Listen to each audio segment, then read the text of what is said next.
All right, so I got this question in the live that I was doing, and it's you've met someone while visiting the US. Should you go ahead and get married because they're proposing to you? Well, that's a big decision, but I have a little bit of information that can help you to make a decision. Now, what does an immigration attorney have to say about whether you should get married to a US citizen or resident? Well, I have a lot of information. So, for one, as an immigration attorney, I work on a lot of VAWA cases. This is where immigrants have to come to me for help because they have a spouse, whether they're a US citizen spouse or a resident spouse, who ended up mistreating them and are stopping them from getting their papers. So I've learned a lot about those red flag spouses who can end up setting you back here in the United States instead of helping you to build a life here with them.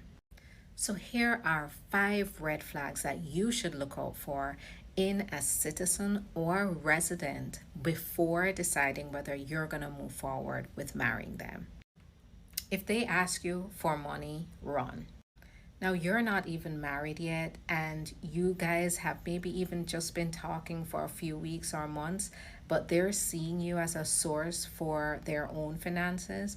That's a big red flag. And the reason I say that is because when my clients are applying for VAWA, that's one of the things that they notice at first is that the citizen or resident started to feel like they had some leverage on them because now they're going to apply for their papers. So they owe them. They kind of have this sense of entitlement.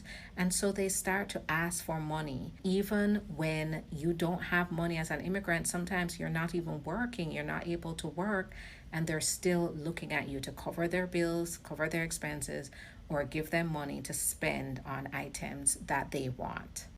So this one might be a little controversial, but I'm still going to say it because it's just one of the things I observe is in a majority of my VAWA cases, the US citizen spouse doesn't have a passport.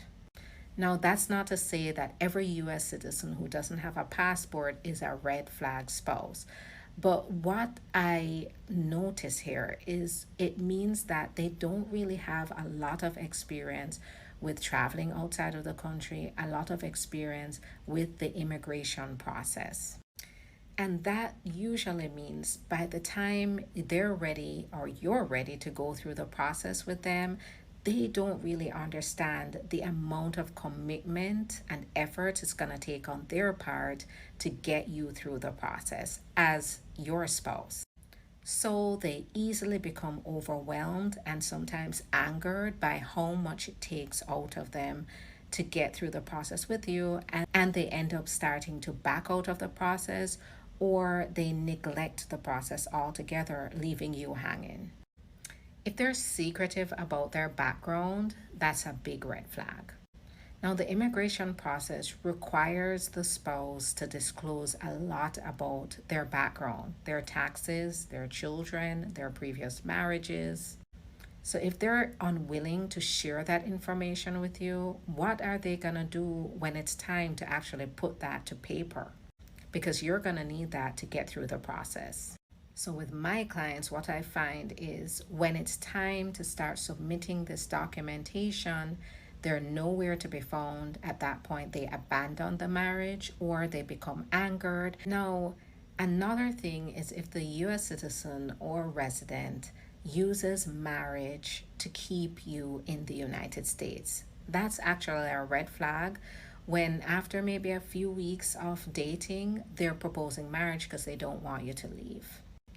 They likely think that just by getting married to you, you get to stay. And that's not exactly how it works.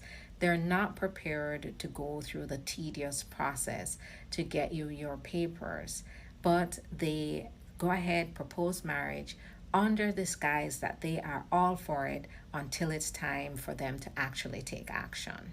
Now, if this person is controlling, that's a red flag. If they want to restrict your movements, they want to tell you who to hang out with and who not to hang out with, if they get angry when you talk to others or you go out with friends or go out on your own, red flag.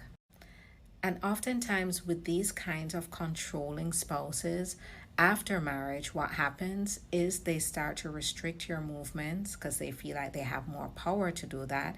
They have leverage over you because now they have the leverage of the immigration papers. And they'll always make comments like this: if I file these papers, or if you get your green card, you're going to leave me. That means they will see to it that you never see that green card, because when you get that green card, they lose control. And the last one is that they don't really feel the need to impress you. You know, during the courting stage, that's what it's all about. It's about putting your best foot forward. If this person is not putting their best foot forward to impress you, to make you feel like they're the right ones, then you need to think twice about going with them. Because if they treat you like this before marriage, it's going to get worse after marriage.